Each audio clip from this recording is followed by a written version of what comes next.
ఓం గం గణపతయే నమః. ఐం సరస్వత్యై నమః. శ్రీ గురుభ్యో నమః. హరి ఓం. వాగర్ధావివ సంపృక్తో వాగర్ధ ప్రతిపత్తయే జగతః పితరో వందే పార్వతీ పరమేశ్వరో. ఓం జ్ఞానానందమయం దేవం నిర్మలస్ఫటికాకృతిం ఆధారం సర్వవిద్యానాం శ్రీహయగ్రీవముపాస్మహే. ఓం ఆదిత్యాయ చ సోమాయ మంగళాయ బుధాయ చ గురుశుక్రశనిభ్యశ్చ రాహవే కేతవే నమో నమః. నవగ్రహ దేవతాయ నమః. వీక్షిస్తున్నటువంటి ప్రేక్షకులందరికీ కూడా శ్రీ పరాభవనామ సంవత్సర శుభాకాంక్షలు. ఈ అంతరిక్ష జ్ఞానాన్ని ప్రసాదించినటువంటి మా యొక్క గురుదేవతలకి అట్లాగే పార్వతీ పరమేశ్వరులకి కూడా నవగ్రహాలకి నమస్కరిస్తూ, మరి ఈ పరాభవనామ సంవత్సరంలో మానవాళందరికీ కూడా, జీవరాశులందరికీ కూడా ప్రకృతి ద్వారా ఎన్నో విశేషమైనటువంటి శుభాలు జరగాలని, ఆయుర్వృద్ధి, ఆరోగ్యము, ఐశ్వర్యవృద్ధి జరగాలని, అనుకున్న ప్రతి కార్యక్రమం కూడా మానవాళికి శుభప్రదం కావాలని, అట్లాగే ఈ పరాభవనామ సంవత్సరంలో మరి నవనాయకుల్లో చూసినట్లయితే మనకి రాజుగారిగా గురుడు ఉండటం, ఆ గురుడికి రాజు పదవి లభించటం, అట్లాగే కుజుడికి మంత్రి పదవి, సేనాధిపతిగా చంద్రుడికి, అట్లాగే మేఘాధిపతి అర్ఘాధిపతిగా కూడా చంద్రుడికి 3 పోర్ట్ఫోలియోస్, అట్లాగే శుక్రుడికి 1 పోర్ట్ఫోలియో, బుధుడికి 1 పోర్ట్ఫోలియో లభించినాయి. శని భగవానుడికి మాత్రము ఎటువంటి అధికారము లభించలేదు. ఏది చూసినా కూడా నవనాయకుల్లో విశేషముగా ఎక్కువ మందికి శుభగ్రహాలకి ఆధిపత్యం లభించడం వలన శుభాలే కలగడానికి అవకాశం ఉంది.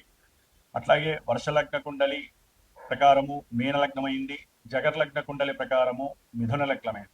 కాబట్టి ఈ అధిపతులు పరంగా చూస్తే కనుక బుధగురుడు కాబట్టి ఎవరైనా సరే మన యొక్క ప్రపంచంలో మన దేశాలని, రాష్ట్రాలని పరిపాలించేటటువంటి నాయకులందరూ కూడా అఖండమైనటువంటి జ్ఞానశక్తిని పెంచుకొని, బుద్ధిని, వాక్కుని జాగ్రత్తగా సంభాషణ చాతుర్యంతో మాట్లాడుకొని, ఎటువంటి యుద్ధాలు, భయాలు కూడా దేశంలో ఉన్నటువంటి, ప్రపంచంలో ఉన్నటువంటి జీవరాశులకి కానీ, మానవాళికి కానీ ఎటువంటి అవరోధాలు, ఆటంకాలు కలగకూడదని మనందరం కూడా ఆ సుబ్రహ్మణ్యేశ్వరుణ్ణి ప్రార్థించిస్తూ, ఈ ఉగాది పర్యంతము కూడా దాదాపుగా జూలై ఎండింగ్ వరకు కూడా కాలమాన చక్రంలో సింహరాశిలో ఉన్నటువంటి కేతువు, కుంభరాశిలో ఉన్నటువంటి మరి రాహుగ్రహాల మధ్య గ్రహాలన్నీ కూడా కాలసర్పయోగ దోషాన్ని విలోమ పరంగా అనుభవిస్తున్నాయి. కాబట్టి ఈ మధ్యలో ఎన్నో రకాలైనటువంటి ఇబ్బందులు, ముఖ్యంగా ఉగాది తర్వాత మరి ఏప్రిల్ నెల మొత్తము కూడా మే 10వ తేదీ వరకు మరి రాశి చక్రంలో మీనరాశిలో కుజశనులు కలిసి ఉండటము అనేక రకాలైనటువంటి భయాందోళనలు, ప్రమాదాలు, అట్లాగే జల సునామీలు, యుద్ధ భయాలు కూడా ఆవరించి ఉంటాయి. కాబట్టి హనుమంతుల వారి యొక్క అనుగ్రహము మనందరికీ కలగాలని అందరూ కూడా ఆ 45 రోజులు కూడా ఎట్టి పరిస్థితుల్లో శ్రీరామ రక్షా స్తోత్రాన్ని, శ్రీరామ మంత్ర జపాన్ని, అలాగే హనుమాన్ చాలీసా పారాయణ ఎంతవరకు ఎక్కువగా అవకాశం తీసుకుంటే రోజు మొత్తంలో 5 సార్లు, 11 సార్లు, ఒక్కసారైనా సరే అందరూ కూడా మన యొక్క సనాతన ధర్మాన్ని ఆచరించే హిందుత్వం ఉన్నటువంటి వారందరూ కూడా తప్పకుండా జపించండి.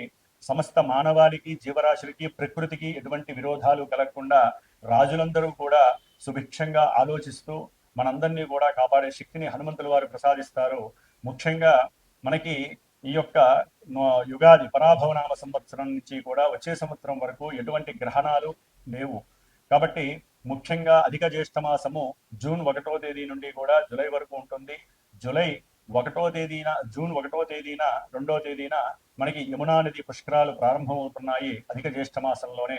అట్లాగే జూలై మాసంలో కూడా మనకి 15వ తేదీ వరకు కూడా నిజ జ్యేష్ఠ మాసంలో విశేషమైనటువంటి వివాహ శుభముహూర్తాలు, గృహప్రవేశాలు ఉంటాయి. జూలై 15 నుంచి కూడా మరి గురుమూఢమి, అలాగే అక్టోబర్ 19 నుంచి కూడా ఒక నెల మాసము శుక్రమూఢమి కూడా కలుగుతున్నాయి యుగాది మా సంవత్సరంలో. కాబట్టి ఏదైనా సరే శుభకార్యాలు చక్కగా ఈ గురుమూఢమి, శుక్రమూఢమి లేకుండా మంచి సమయాల్లో అనుభవిస్తే చాలా మంచిది.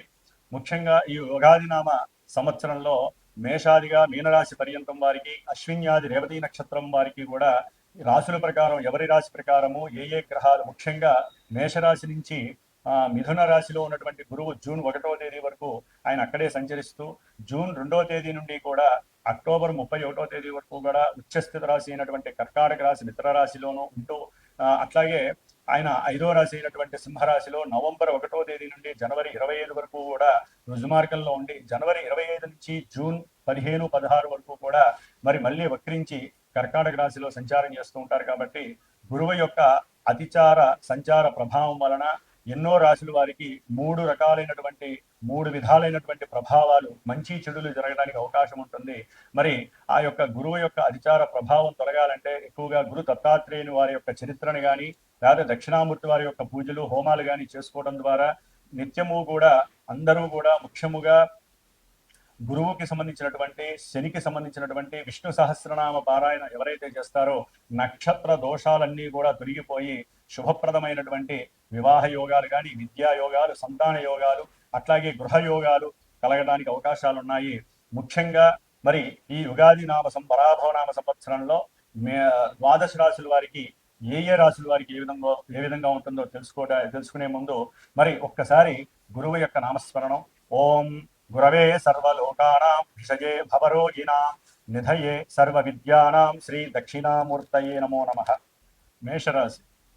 మేషరాశి వారికి ముఖ్యంగా యుగాది పరాభవనామ సంవత్సరం మొత్తం కూడా గ్రహాల యొక్క స్థితిగతుల్ని పరిశీలించగా మరి ఈ మేషరాశిలో ఉన్నటువంటి అశ్విని 4 పాదాల వారు, అట్లాగే భరణి నక్షత్రం 4 పాదాల వారు, కృత్తికా నక్షత్రం 1వ పాదం ఉన్నటువంటి ఈ మేషరాశి జాతకులు మరి తృతీయంలో ఉన్నటువంటి గురుని యొక్క ప్రభావము వీరికి జూన్ 1వ తేదీ వరకు కూడా ఎన్నో రకాలైనటువంటి కార్య ఆటంకాలని ఇబ్బందుల్ని కలుగజేస్తూ అనుకున్న ప్రతి సంకల్పంలో కూడా కొంత విరోధత్వాలని బంధుమిత్రుల యొక్క సహాయ సహకారాలు లేనటువంటి పరిస్థితిని కలుగజేస్తూ ఉంటుంది.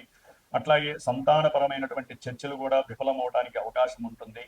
ఏదైనా కోర్టుకు సంబంధించినటువంటి స్థిరాస్తి గొడవల యందు కాస్త ఉపశమనం వచ్చినట్లుగా ఉంటుంది, కానీ అది కొంత మీకు అనుకూలమైనటువంటి పరిస్థితులను ఇవ్వదు.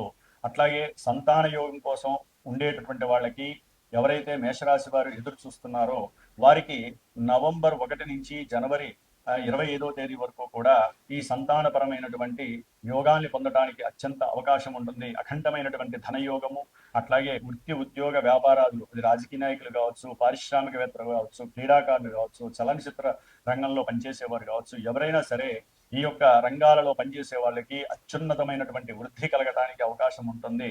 ముఖ్యంగా ఎవరైనా గృహయోగం కానీ వాహన యోగం కానీ అట్లాగే ఉన్నతమైనటువంటి విద్యాభ్యాసం కానీ ప్రయత్నించే వారికి జూన్ నుంచి కూడా అక్టోబర్ ఎండింగ్ వరకు కూడా ఈ యొక్క గురువు యొక్క బలము కొంత ఆ అవరోధాన్ని కలిగిస్తున్నప్పటికీ వీరి యొక్క మానసిక శక్తి, దృఢమైనటువంటి సంకల్పము వీరిని ప్రయత్నపూర్వకమైనటువంటి లాభాన్ని కలుగజేస్తుంది. కాబట్టి ముఖ్యంగా ఈ యొక్క మేషరాశి వారు గురుగ్రహ అనుగ్రహం పొందడానికి విద్యార్థులు కావచ్చు, లేదా వ్యాపారవేత్తలు కావచ్చు, సంతాన యోగం కావాలనుకున్న వాళ్ళు, ఆర్థికంగా బాగుండాలనుకున్న వాళ్ళు, విరోధత్వాలు మీద బంధువులతో కానీ మిత్రులతో కానీ విరోధత్వాలు కలిగే వాళ్ళు, అనారోగ్య పరమైనటువంటి ఎన్నో ఇబ్బందులు ఎదుర్కొనేటటువంటి వాళ్ళు గురువుకి కాస్త నవంబర్ 1 వరకు కూడా స్తోత్ర పారాయణ చేయండి, దత్తాత్రేయుడి యొక్క చరిత్ర చదవండి, గురువుకి సంబంధించినటువంటి జపము, తపము, తర్పణము, అట్లాగే ఆ హోమాదులు చేయించుకోవటం. విశేషంగా మరి శని యొక్క ప్రభావము, ఏలినాడి శని ప్రభావము మేషరాశి వారికి ఈ సంవత్సరం అంతా కూడా మరి ఆయన అక్కడే ఉండటము, దాని యొక్క పరిణామము ముఖ్యంగా అలసట, శారీరక అలసట కావచ్చు, అనుకున్న కార్యాలందు విఘ్నాలు, ఇబ్బందులు కలగటము, మానసికమైనటువంటి ఒంటరి పోరును అనుభవించటము, దూర ప్రాంతాలకు వెళ్ళాలనే ఆలోచనలు కలగటము, దానికి ధనపరమైనటువంటి ఎన్నో ఇబ్బందులు, అట్లాగే ఏదైనా పెట్టుబడి పెట్టాలి అనుకున్నటువంటి సమయంలో బ్యాంకుల ద్వారా